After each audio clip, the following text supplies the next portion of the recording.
Este teórico corresponde a tráfico vesicular y vamos a hablar sobre rutas secretoras y endocíticas.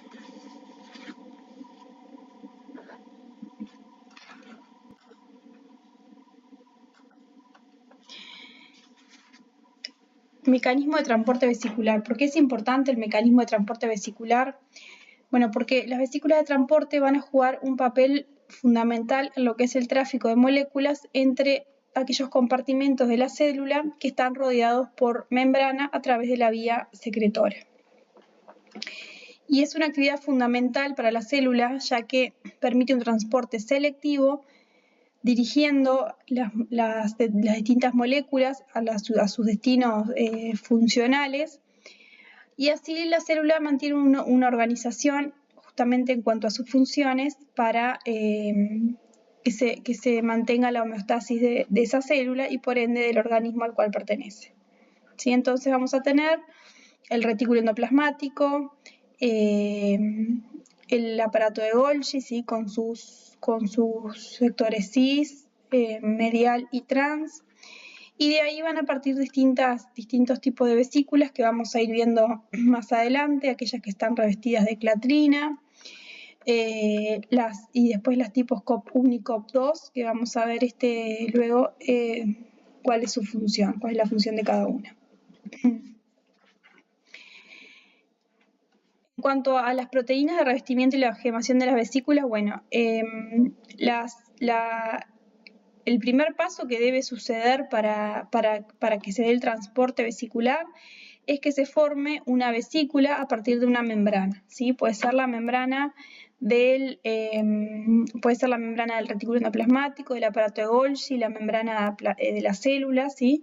Pero siempre tiene que ser a partir de una membrana que va a gemar, y a partir de esa gemación se va a formar una vesícula. ¿Y cómo se produce la gemación? Bueno, porque en la superficie citoplasmática de esas vesículas se van a encontrar ciertas proteínas que al acumularse en esos sectores van a hacer que la membrana se distorsione y se produzca la gemación.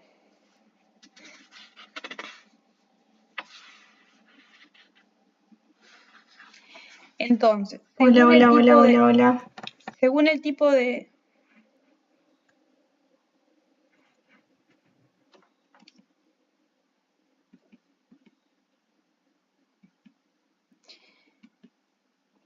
Según el tipo de revestimiento podemos tener tres tipos de vesículas. ¿Sí? Según las proteínas de revestimiento vamos a tener tres tipos de vesículas. Las vesículas revestidas de clatrina, ¿sí? Que lo que hacen es captar moléculas desde el exterior de la célula, ¿sí? A través de endocitosis, o son aquellas vesículas que geman desde la red trans del Golgi hacia los lisosomas, ¿sí?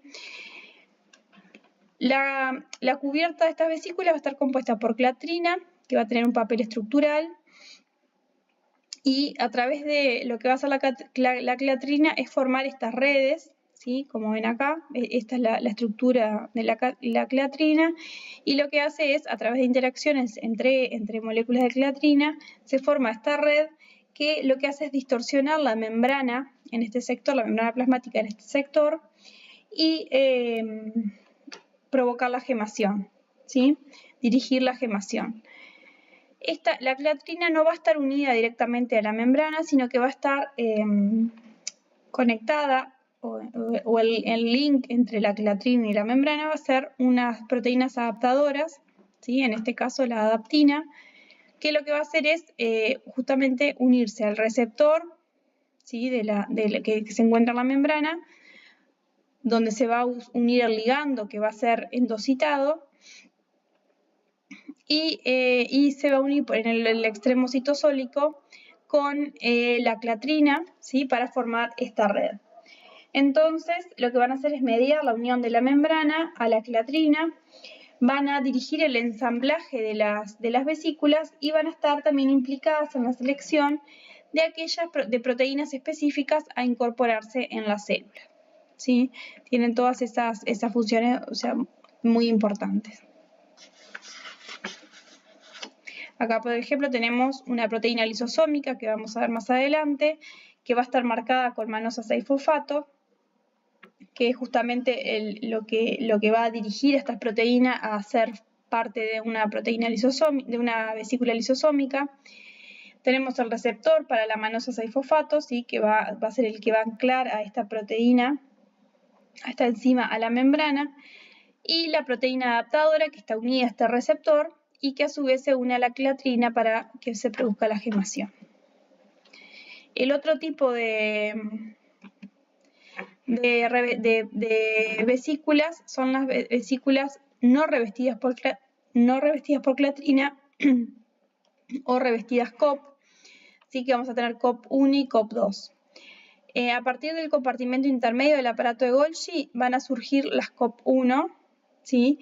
Y van a servir como vías de recuperación para retener aquellas proteínas que van a residir tanto en el aparato de Golgi como en el retículo endoplasmático. La señal de recuperación que van a tener las proteínas que van a formar parte de estas vesículas son KDEL o KKXX. ¿Sí?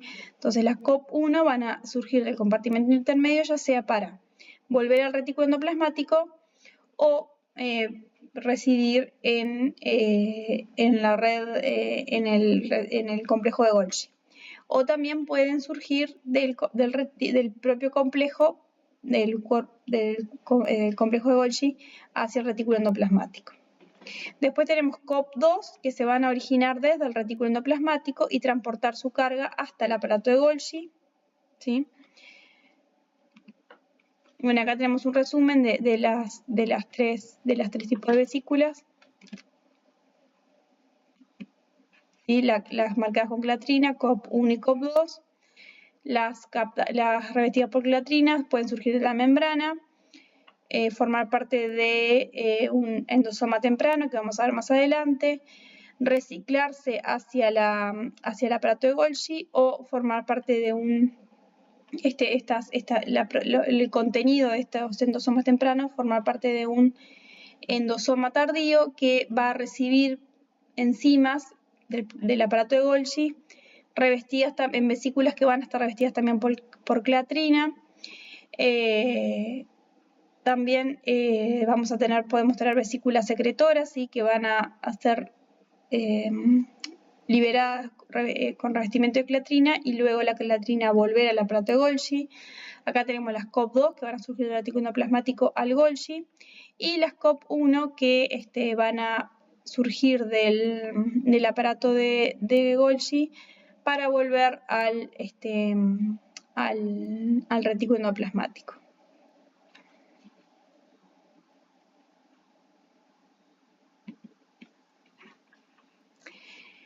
Entonces,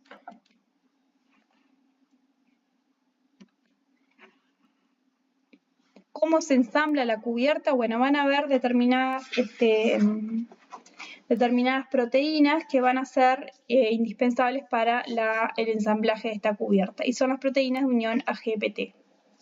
Lo que van a hacer estas proteínas es regular la unión de las proteínas de revestimiento a la membrana y vamos a tener dos tipos, ¿sí? Las proteínas ARF que van a ser necesarias para la gemación de vesículas, ya sea revestidas por clatrina o COP1 desde el Golgi, y lo que va a suceder es que la ARF va a estar unida en la membrana trans, por ejemplo, el aparato de Golgi, va a estar unida a GDP. ¿Sí? Lo primero que va a suceder es que van a haber proteínas en la membrana que van a estimular la fosforilación de este GDP para transformarse en GTP. ¿Sí?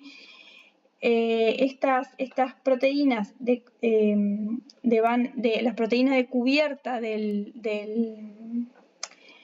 COP1 se van a asociar ahora con ARF unida a GTP y lo que va a suceder es que esta interacción va a provocar que se distorsione la membrana del aparato de Golgi en este sector y se produzca la gemación de la vesícula. Una vez que la vesícula se gemó, ¿sí? ARF va se va a hidrolizar el GTP de ARF, volviendo a formar GDP, que se va a reciclar nuevamente a la membrana del Golgi, y la vesícula va a estar pronta para poder ir a fusionarse con su membrana diana, ¿sí? Eso en el caso de ARF. Para COP1 y las revestidas por clatrina. En el caso de COP2, la proteína, el proceso va a ser muy parecido, pero la proteína implicada va a ser SAR1. Bueno, una vez que ya tenemos la vesícula pronta, ¿sí?, con su contenido apropiado para ir a su membrana diana, se va a tiene que producirse la fusión de esa vesícula con su membrana diana para que se pueda volcar su contenido dentro del sitio donde corresponde. Eso se da a través de se explica a través de una hipótesis, la que se denomina hipótesis Snear, ¿sí?, por las proteínas que están implicadas. El primer paso va a ser que la vesícula de transporte tiene que reconocer la membrana diana, ¿sí? Eso también va a ser a través de interacciones proteicas. Y el segundo paso es la fusión de ambas membranas, ¿sí?, que va a ser mediado justamente por estas proteínas SNEAR. ¿Sí? Vamos a tener B-SNEAR o V-SNEAR, que quiere decir de la V por vesícula, y después T-SNEAR por el target, ¿sí?, por la membrana target, la membrana diana, ¿sí? Estas proteínas van a interaccionar a través de esta otra proteína RAB, que va a estar unida a GTP. Lo que hace estas proteínas RAB son una familia de proteínas, ¿sí?, pequeñas de unión a GTP, que lo que van a hacer es justamente regular y facilitar la formación de este complejo BT-SNEAR. Una vez que este complejo BT-SNEAR está formado, se van a acercar estas membranas, ¿sí?, las membranas se van a acercar en el espacio, se van a fusionar. Una vez que se fusionan, ¿sí?, la proteína RAB hidrolizan su GTP para volver a tener un GDP, lo que va a provocar que se liberen de este complejo BT-SNEAR, y ahí las proteínas que van a tomar protagonismo son las NSF y las SNAP, que lo que van a hacer es completar el transporte vesicular. Se van a reclutar luego de que se forma este complejo, el BT-SNEAR, y no son necesarias para el emparejamiento de las membranas ni para su posterior unión. Son necesarias para desmontar este complejo BT-SNEAR, ¿sí?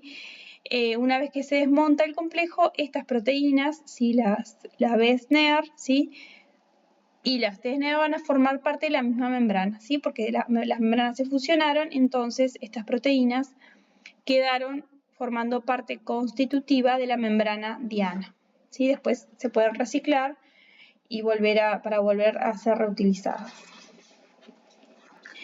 Bueno, ya hablamos de la formación de las vesículas. Ahora vamos a hablar sobre los lisosomas. ¿Qué son los lisosomas? Bueno, son organulos rodeados de membrana que contienen enzimas capaces de degradar todos los tipos de polímeros biológicos, ¿sí?, ácidos nucleicos, lípidos, hidratos de carbono, carbohidratos, proteínas, ¿sí?, todos. Por eso se le denomina sistema digestivo celular, ¿sí?, ya sea que va a digerir material extracelular captado o componentes celulares obsoletos, ¿sí?, células destruidas, pedazos de células, organelos, ¿sí?, lo que sea. Ahora vamos a ver más adelante que la formación del lisosoma va a ser a través de la fusión de estas vesículas que van a contener las enzimas digestivas y las vesículas que provienen del material que haya sido del material que se tiene que degradar. Entonces vamos a tener una diversidad morfológica muy grande, ¿sí?, porque justamente la morfología de los lisosomas va a depender del material captado.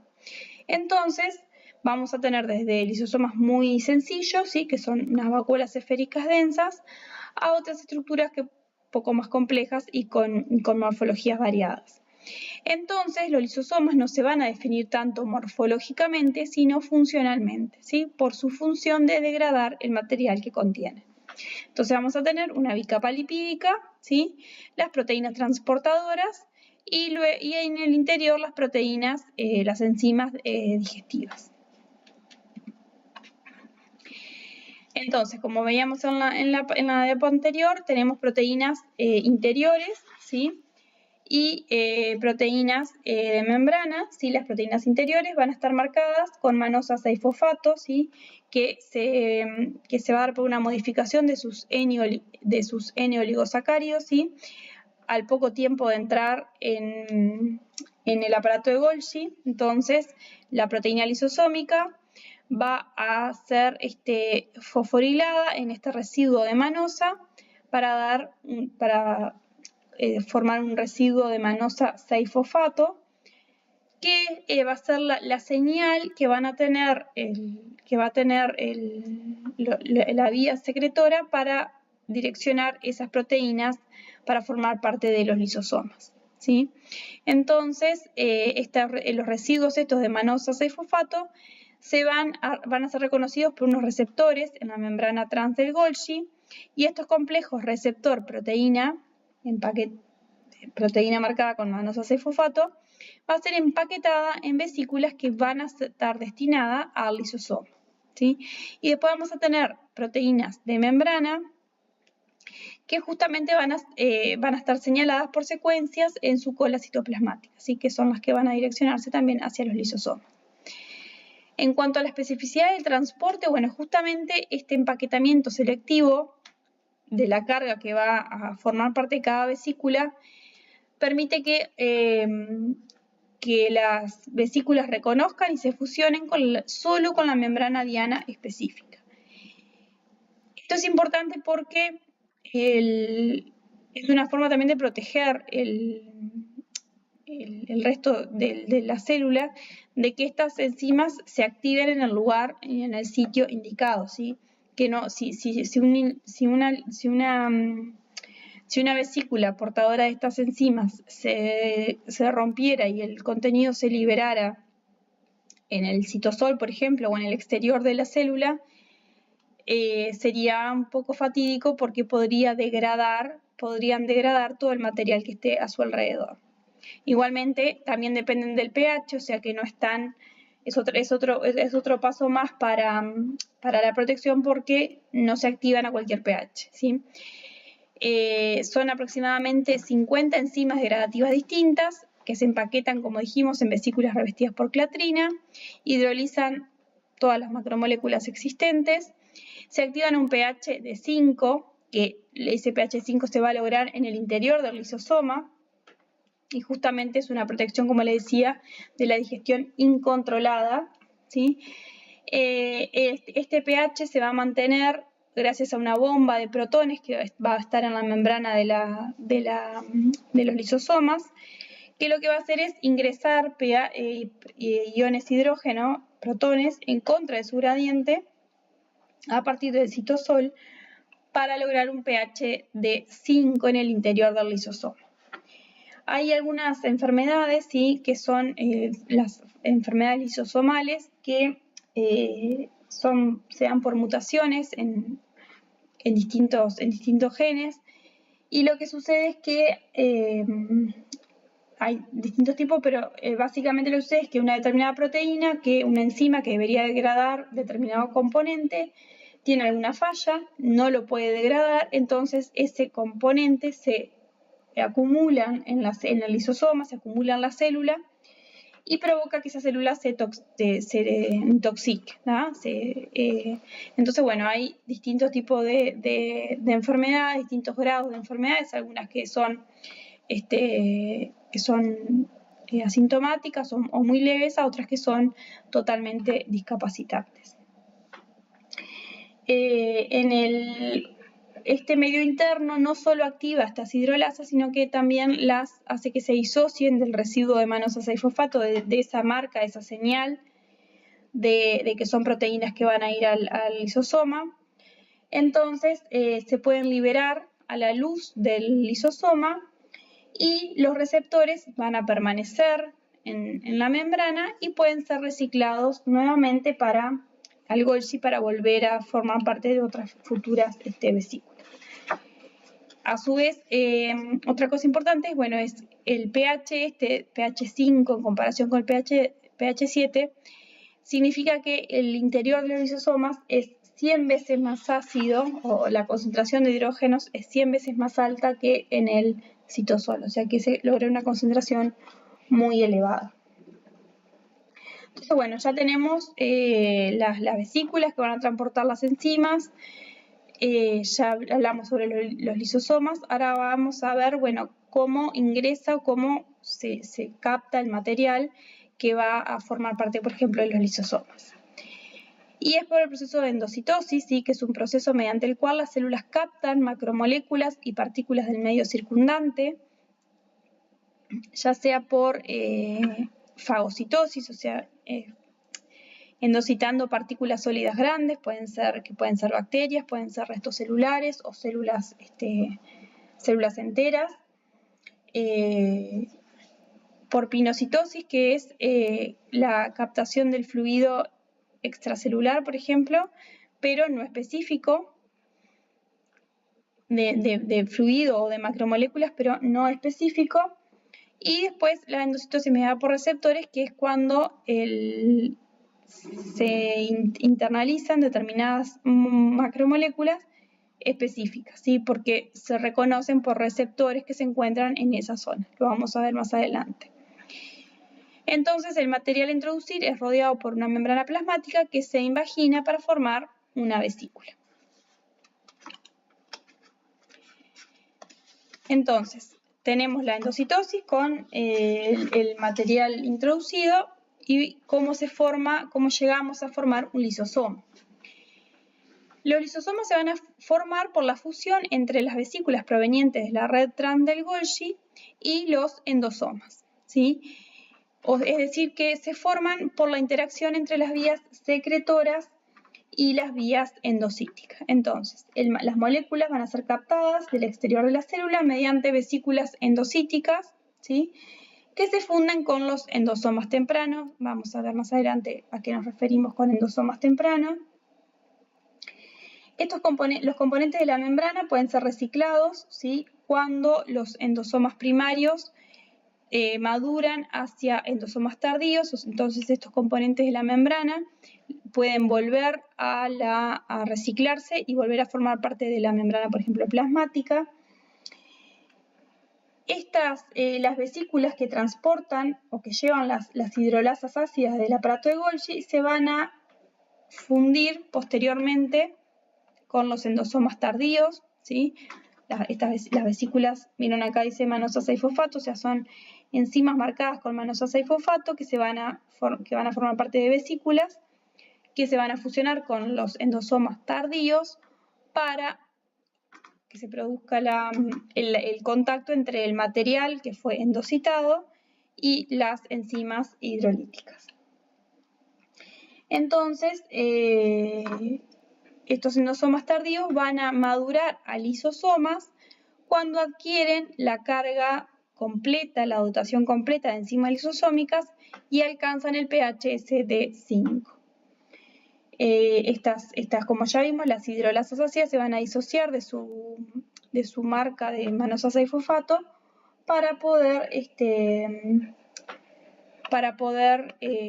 activarse, y los receptores, ¿sí? Van a volver al aparato de Golgi para poder iniciar de vuelta el ciclo de transporte.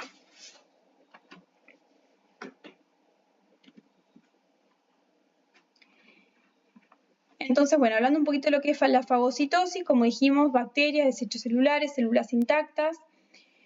El primer paso va a ser la interacción de lo que se vaya a fagocitar, por ejemplo, una bacteria, con receptores específicos en la célula. La célula fagocítica va a extender unos pseudópodos, ¿sí? Este movimiento va a estar a cargo de la actina, que es una proteína del citoesqueleto de la célula, y los extremos de estos pseudópodos se van a encontrar, se van a fusionar y el contenido va a ser fagocitado.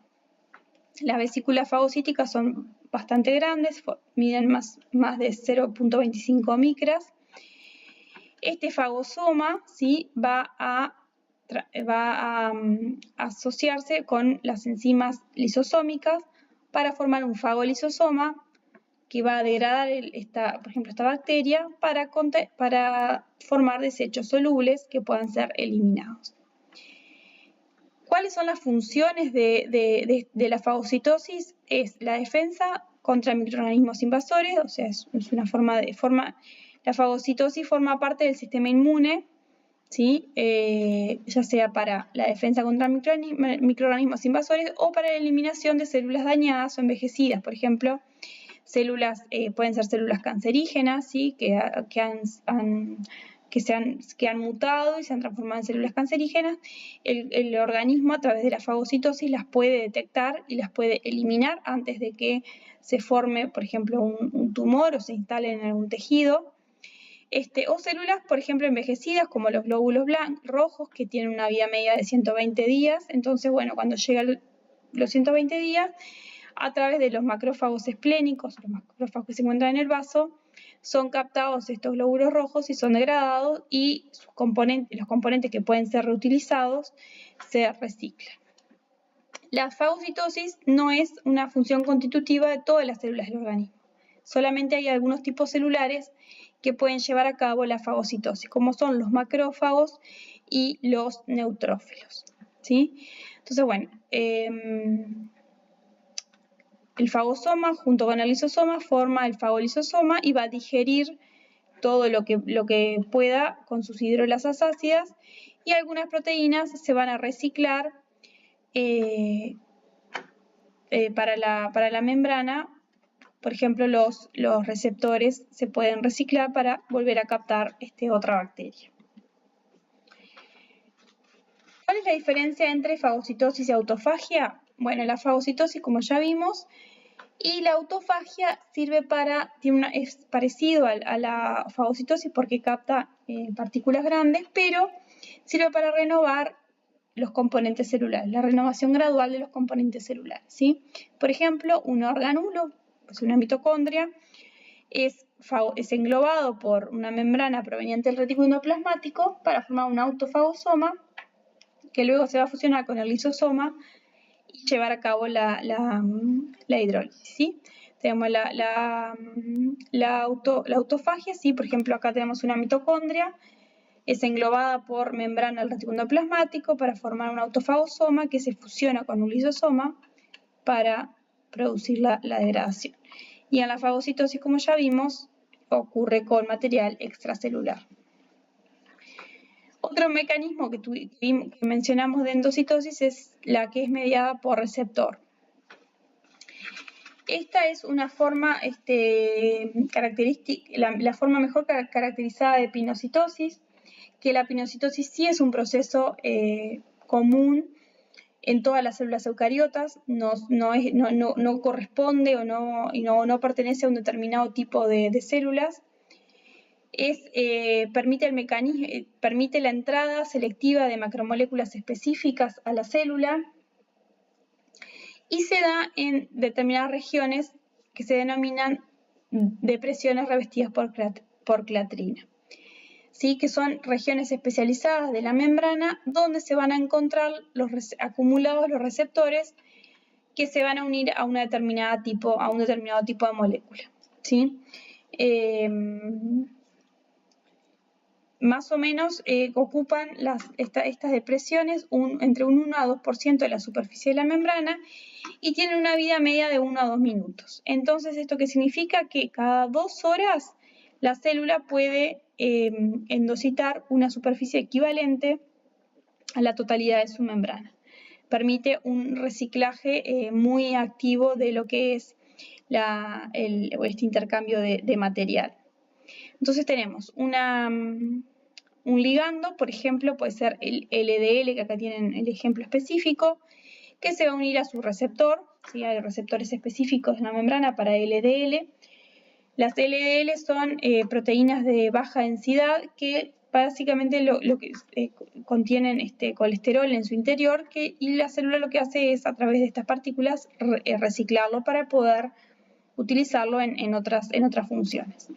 Entonces, estos receptores que van a tener su ligando, por ejemplo, LDL, se van a concentrar en regiones donde van a haber proteínas de clatrina, moléculas de clatrina.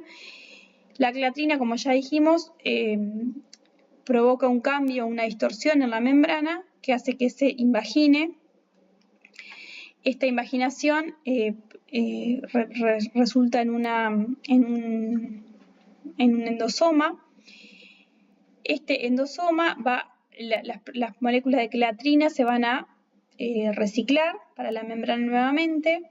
Se va a formar un endosoma temprano y su contenido se puede distribuir.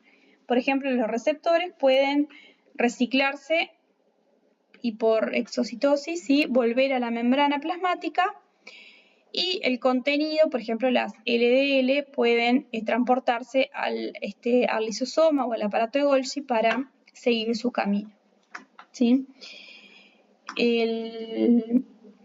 Este mecanismo también sirve para controlar la respuesta de las células, por ejemplo, a los factores de crecimiento, ¿sí? Si estos receptores son, en lugar de receptores para LDL, fueran receptores para algún factor de crecimiento determinado,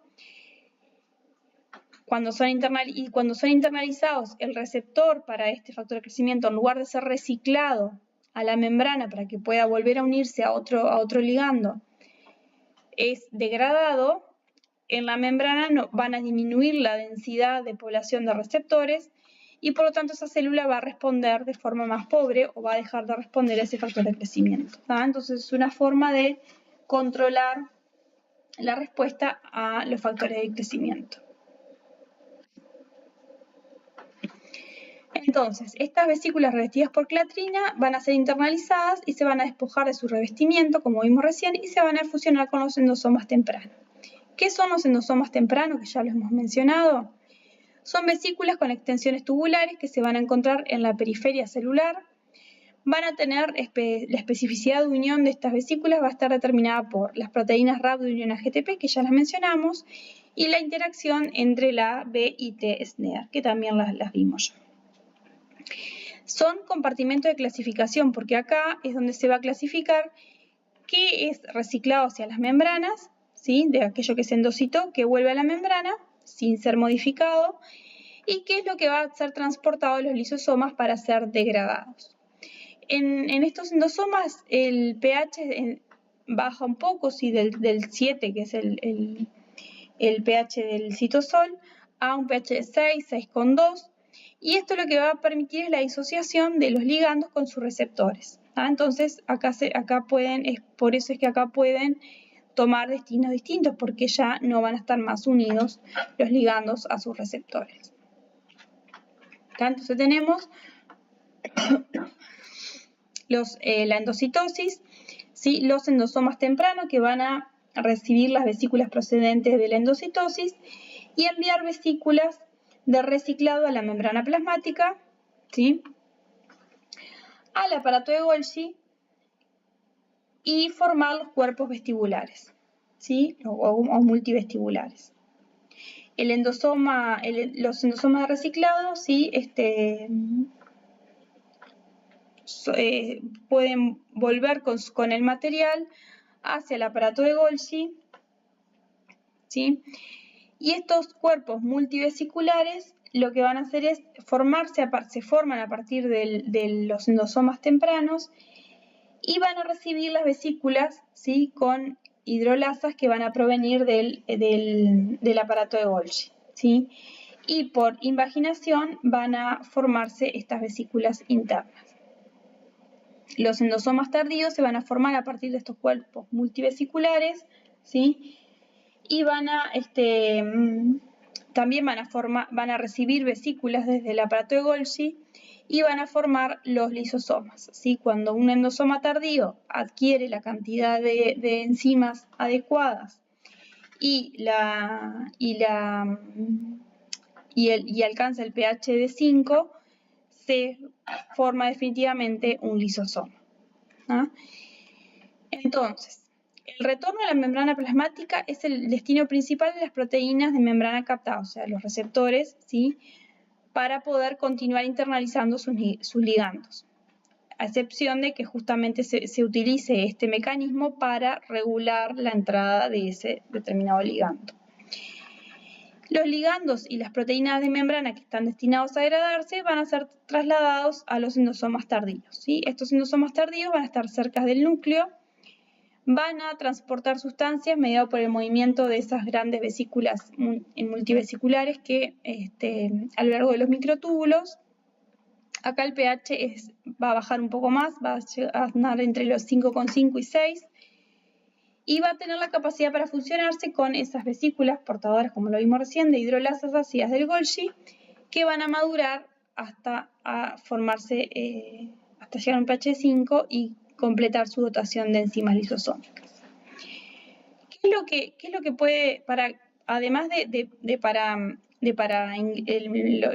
aquel material que sea endocitado, además de ser dirigido, por ejemplo, como vimos hasta ahora, a los lisosomas para ser degradados, también se puede aprovechar esta endocitosis para otros fines, ¿sí? Por ejemplo, lo que es la transcitosis. ¿Qué es la transcitosis? Hay algunas células, ¿sí? Por ejemplo, las células de distintos, por ejemplo, las células renales, las células epiteliales intestinales, que están polarizadas, o sea que tienen un dominio apical y un dominio vasolateral. Quiere decir que sus membranas apical y basal no son iguales, ¿sí? No es lo mismo la membrana apical, las funciones que va a cumplir, que la membrana vasolateral. Y a través de la endocitosis se pueden transportar moléculas, por ejemplo, desde el dominio apical hacia el vasolateral. ¿Cómo sucede esto? Bueno, a través de una vesícula endocítica, ¿sí? En el endosoma temprano, ¿sí?, o reciclado,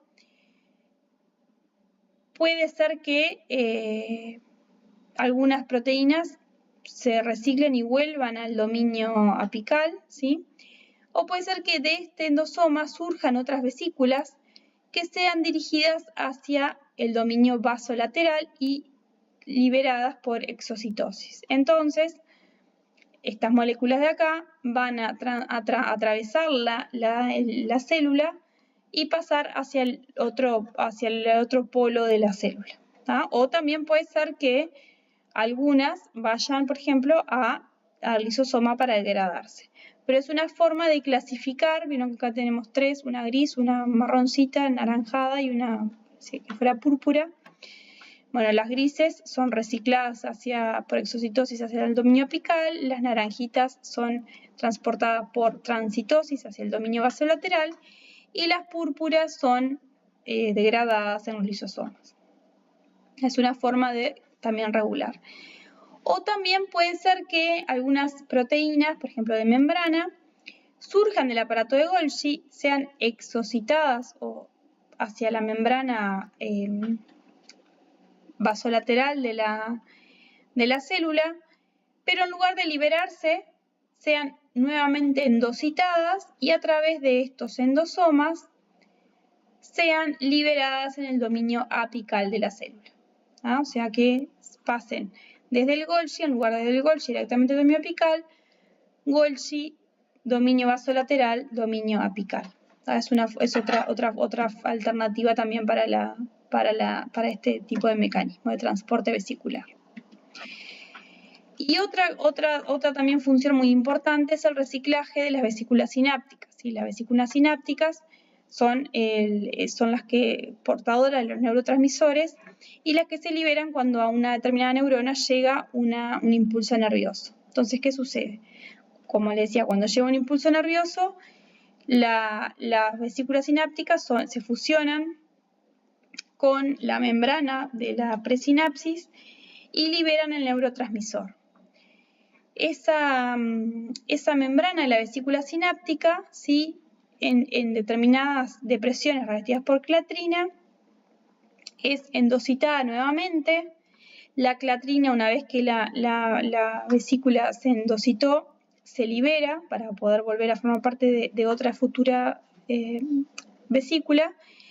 La vesícula pasa a formar parte, esta vesícula reciclada pasa a formar parte de un endosoma temprano que por gemación vuelve a producir otra vesícula que se repleta, que se completa con neurotransmisores para volver a completar el ciclo. Recuerden que la exocitosis de las vesículas va a depender del ingreso de calcio, ¿sí?, en la célula, o sea, el impulso nervioso, el potencial de acción lo que va a hacer es que en la célula presináptica entre calcio, este calcio es el que va a provocar la fusión de las vesículas, ¿sí?, la liberación de las vesículas del citoesqueleto, que se puedan mover, que permitan su movilidad hasta la membrana plasmática, la fusión, la liberación y, bueno, y luego el ciclo nuevamente de llenado para volver a formar parte de esta ruta secretoria.